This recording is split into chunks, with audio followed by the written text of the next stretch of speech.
1998 का। तो let's start. तो अब हम स्टार्ट करते हैं।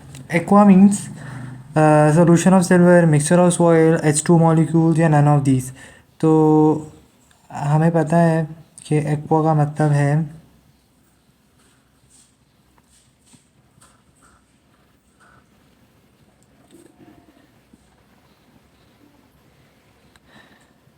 H2O मॉलिक्यूल्स, ठीक है, A B part. Then the ions having a ligands to its surrounding is called as a cation, complex ion, ligand ions, none of these. तो सेकंड का बी ऑप्शन, ठीक है। फिर हमारे पास है the formula of the bleaching powder is CaCl4, CaOCl2, CaOCl3 या none of these. तो take your time and solve the answer. This is option B, ठीक है। The standard heat of the formation is calculated at, कब calculate की जाती है हमारे पास? तो 25 डिग्री होना चाहिए, 760 mm of mercury of Dar, या हमारे पास ये प्रेशर बिल्कुल ठीक है, ठीक है, ये ऑप्शन बिल्कुल सही है। The exponential notation of this form is, क्या है हमारे पास? तो आप कर लोगे 1 2, तो 1 एक्सपोने 1, तो हमारे पास आंसर आ जाएगा 1। तो अगर आंसर आ जाएगा 1.0025 एक्सपोनेंट की पावर, आंसर क्या है अभी, सॉरी, तो हमारे पास हो जाएगा 1/00 एक्सपोनेंट की पावर 2। तो ये ऑप्शन देखो कौन सा हमारे पास, बी। तो बी ऑप्शन हमारे पास आ रहा है। The metallic character, metallic character हमारे पास ये जो है वो इंक्रीज़ होता है down the group, up the group remain same. तो हमें पता है कि जैसे जैसे आप डाउन द ग्रुप जाते हो, फॉर एग्जांपल हमारे पास लिथियम है, सोडियम है, पोटाशियम है, रुबीडियम है, तो जितना नीचे जाते जाते हैं हमारे पास ये कहते हैं क्या हो जाता है, कैरेक्टरिस्टिक उतना बढ़ता जाता है हमारे पास, ठीक है। The orbitals are filled up with electron in increasing order of energy. जैसे क्या ये पॉलीज एक्सक्लूजन प्रिंसिपल है, ऑफबा प्रिंसिपल है, हुंस रूल है, नन ऑफ दीज। तो ऑफबा प्रिंसिपल कहता होता है कि आप पहले 1s2 फिल होगा, फिर 2s2 फिल होगा, फिर 3s2 भी फिल होगा। ये हमारे पास ऑफबा प्रिंसिपल है। पॉलीज एक्सक्लूजन प्रिंसिपल क्या होता है? पॉलीज एक्सक्लूजन प्रिंसिपल यही है कि आपके पास अगर एक ऑर्बिटल है उसमें 2 इलेक्ट्रॉन्स हैं और दोनों का स्पिन ऑपोजिट होगा। और हुंस रूल ये कहता है कि जब आपके पास इस तरीके से 2p(x), 2p(y) और 2p(z) है, तो पहले सिंगल सिंगल इलेक्ट्रॉन फिर होंगे और इसके बाद आप पेयरिंग की तरफ जाओगे। ऐसा नहीं कि आपने इसको और इसको पेयर कर दिया है और इसमें इलेक्ट्रॉन नहीं भरा हुआ। तो ये हमारे पास वो हो गया। फिर हमारे पास है the bond energy is expressed in terms of kilo moles per energy, kilo calories per mole, kilo second, kilo joules per mole. तो हमारे पास 8 का जो बेस्ट ऑप्शन है that is D, kilo joules per mole, ठीक है। कार्नलिटीन्स is, किसकी ores होती हैं हमारे पास? Aluminium ore, iron ore, copper ore, magnesium ore. तो हमारे पास हमें पता है कि कार्निटीन ओर्स किसको कहते होते हैं? एल्यूमिनियम ओर को कहते होते हैं। In which type of hybridisation we have 4 orbitals, हमारे पास कौन सी हाइब्रिडाइजेशन में 4 वो होते हैं? तो हमारे पास अगर देखें sp3 में 1 s और 3 p, तो ये 4 हो गए। sp में 1 s और 1 p मिलके 2 हो गए। sp2 में हमारे पास 3 हो गए। तो इसका मतलब हमारे पास 4 sp3 में ही है, जिसकी एग्जांपल हमारे पास क्या है? कार्बन टेट्राक्लोराइड CCl4, ठीक है। sp की क्या है? ईथाइन। और ईथीन किसकी एग्जांपल है? sp2 की, C2H4, ठीक है। In alkane the members differ by CH bond, CH2 bond, CH3 bond, CH4। तो हमें पता है दे डिफर बाय CH2, ठीक है। नेक्स्ट क्वेश्चन इज दैट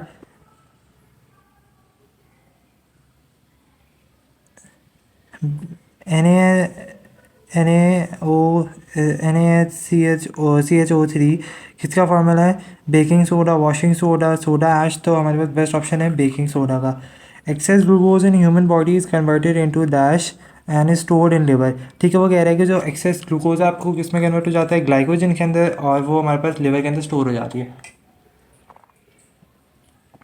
1988 का पेपर देखने बहुत ज़्यादा आसान है, कोई ऐसी वैसी बात नहीं है इसके अंदर या मुश्किल चीज़ हो।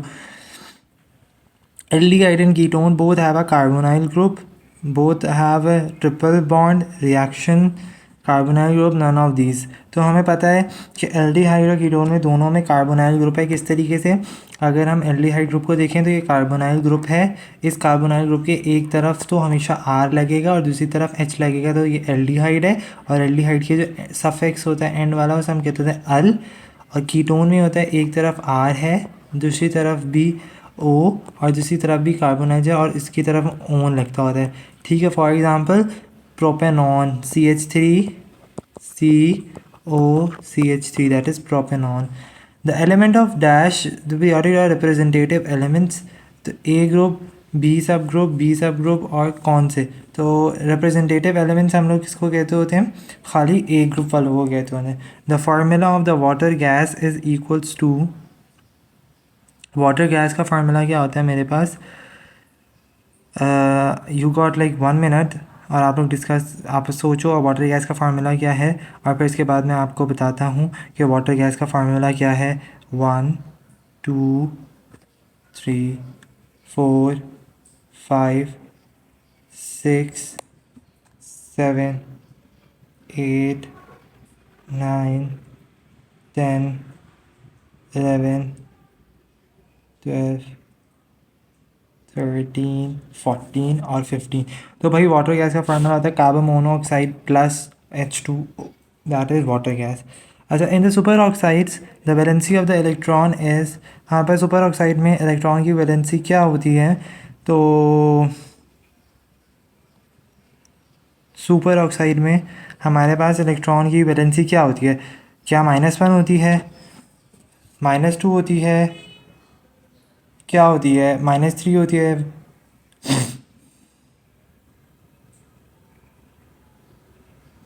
तो हमारे पास जो सुपर ऑक्साइड की जो वैलेंसी होती है वो क्या होती है, -1/2 होती है। तो आई गेस इसमें हमारे पास कोई भी ऑप्शन नहीं है, तो नन ऑफ दीज। ठीक है, पर ऑक्साइड में -1 होती है और और जो हमारे पास नॉर्मल ऑक्साइड होता है उसमें 2 होती है। ठीक है, the atomic size depends upon number of atoms, sorry number of orbits, electronegativity, ionization energy, और किस पे, नन ऑफ दीज। तो हमें पता है नंबर ऑफ ऑर्बिट्स पे डिपेंड करता है। ठीक है, किस पे डिपेंड करता होता है, ऑर्बिट पे डिपेंड करता होता है। अब अगर आप देखो डाउन द ग्लोब हमारे पास साइज़ बड़ा होता जा रहा है, क्यों, क्योंकि हमारे पास नंबर ऑफ़ शेल्स बढ़ रहे हैं। पीरियड में कांस्टेंट रह रहा है क्योंकि नंबर ऑफ़ शेल कांस्टेंट रह रहा है हमारे पास। ठीक है, अब if you round off the digit number greater than multiply than 5 then dash is neighbour digit, added into, subtracted into, multiplied into, none of these. तो हमारे पास क्या हो जाता है, वैसे ही आउट ऑफ सिलेबस है, added into. The size of 3py is dash than that of 6py orbital. ठीक है, वो ये कह रहा है कि हमारे पास जो साइज़ ऑफ 3py ऑर्बिटल है, ठीक है, is greater than that of 6py। तो आप देख लो स्मॉलर है, जाहिर है हमारे पास 3 छोटा है, प्रिंसिपल क्वांटम नंबर 6py का साइज़ हमारे पास बड़ा हो। ठीक है, enzymes are the biocatalyst chemicals bioactive, तो biocatalyst that speed up a reaction. ठीक है, in which type of hybridisation we have 3 hybrid orbits. तो अभी हमने ऊपर पढ़ा sp3 के अंदर 4 हैं, sp के अंदर 2 हैं, sp2 के अंदर 3 है। ठीक है, which of the following species is a paramagnetic behaviour. Paramagnetic behaviour basically होता है कि आप उसको ऑक्सीजन कह रहा हूँ, आप उसको क्या कहते हैं,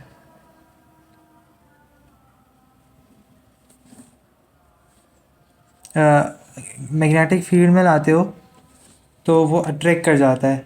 ठीक है,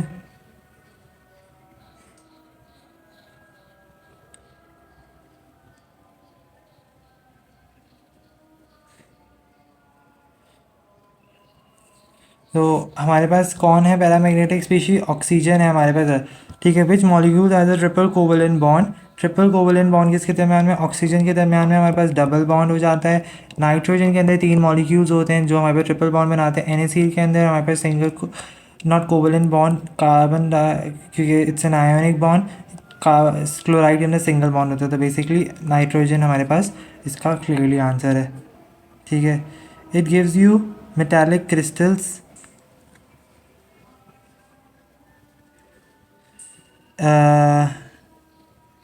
मेटालिक क्रिस्टल्स कौन देता होता है? सिर a diamond, air, and that's it. The change in the concentration of a reactant are the change of concentration of reactant dash are the equilibrium constant values permanently. The change of concentration of reactant changes are the equilibrium constant value permanent, does not change. ठीक है, concentration of the reactant equilibrium constant नहीं change करता था, हमें भी पता है, its temperature dependent. ठीक है, exothermic reactions are dash by supplying heat at equilibrium state but endothermic are favoured. ठीक है, डिसफेवर्ड हो जाते हैं हमारे पास क्योंकि एक्सोथर्मिक को नहीं चाहिए होता। ठीक है, तो they are disfavoured. The exothermic are disfavoured by supplying heat at equilibrium से but endothermic reactions are favoured. ये देखो, दो क्वेश्चन सेम टू सेम ऊपर नीचे स्टेटमेंट से आपने सॉल्व कर लिया। ठीक है, फिर हमारे पास energy is dash when two bonds are formed, so that's basically bond energy is released that when the two bonds atoms are formed. Water is a polar molecule, non-polar molecule, tonic, और that's water is a polar molecule क्योंकि हमारे पास water का structure क्या है? H2O। तो oxygen, ये जो oxygen है ये पार्शली नेगेटिव बीइंग इलेक्ट्रोनेगेटिव, इधर इलेक्ट्रोनेगेटिव पार्शली नेगेटिव क्रिएट करता है, इधर पार्शली पॉजिटिव क्रिएट कर देता है। तो हमारे पास केमिस्ट्री का पोर्शन डन होता है। होप सो किसी को भी कोई मसला हो तो आप लोग कमेंट कर सकते हो, मैं आपको क्वेरीज़ का जवाब दे दूँगा। ठीक है, अल्लाह हाफ़िज़, बेस्ट ऑफ लक।